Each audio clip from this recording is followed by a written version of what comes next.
We have a brilliant arms industry in the United Kingdom, and I have no problem with arms sales to other countries, as long as they are properly controlled. I would agree with that. That is actually the Labour shadow spokesman in the House of Lords at a similar question on Friday. The government of Saudi Arabia is, as is well documented, indiscriminate in their use of the death penalty, including against minors. In recent years, they have detained without trial members of their own royal family. Just recently, they were found at the World Trade Organization to be responsible for sport piracy through the Be Out Q company. What is it that makes the Minister think that that is a government that is going to have any regard for the rules of international law? A day after the government finally held Saudi Arabia accountable for the brutal murder of Jamal Khashoggi, it announces the resumption of arms sales for use for the war in Yemen. So does the Minister concede this all makes the government's avowed concern for human rights look inconsistent, if not downright hypocritical? Isn't it the truth that it is business as usual for any regime, however brutal, however undemocratic, as long as their pockets are deep enough and where this government thinks there is something to be gained? Isn't that the squalid truth of this? No, it isn't, Mr. Speaker. Greg Hunt.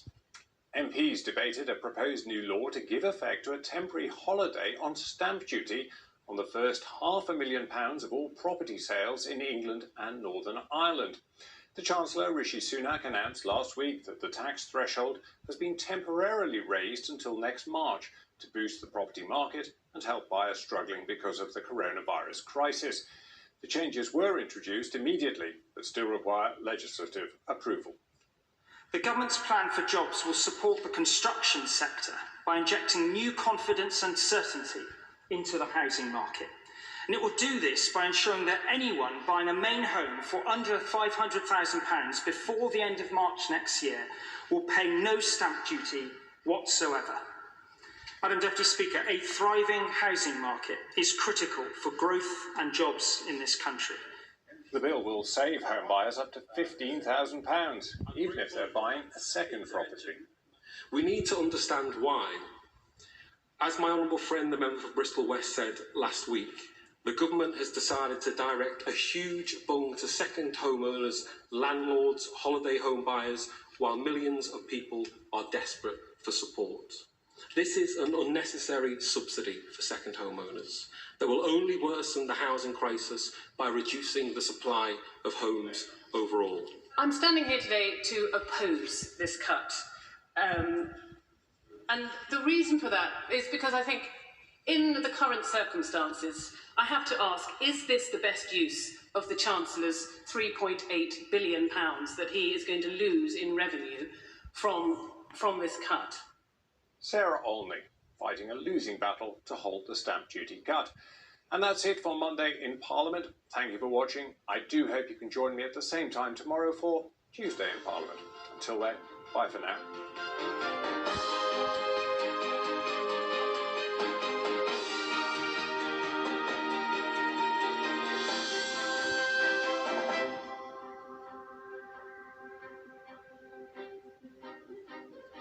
Hello, fairly quiet on the weather front out there right now. A lot of cloud across the country.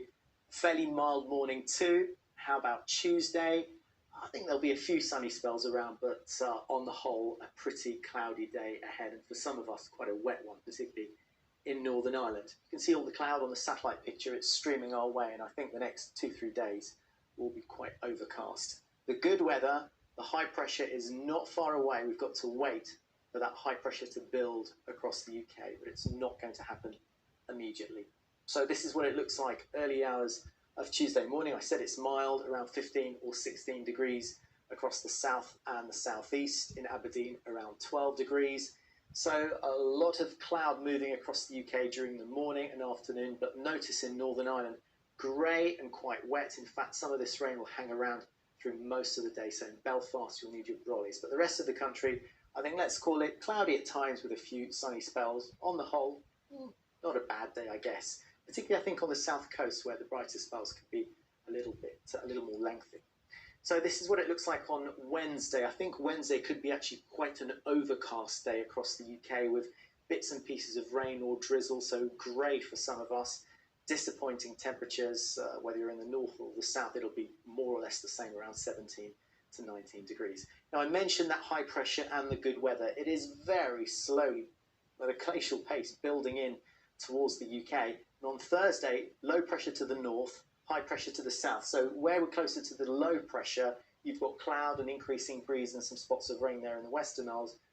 But in the south here, that high is trying to build in, push the clouds away. So I think on Thursday, it'll start to turn a little bit bright. And you can see those temperatures are recovering up to around 20 degrees there in Belfast and also the northeast of England. And then Friday and the weekend, watch these warm colours, these oranges spread. That's the warmer air coming in from the south. So the thinking is that Friday and the weekend, it will brighten up and it will turn quite a bit warmer. In fact, if you look at the south of the country, those temperatures by Friday and Saturday could be hitting the mid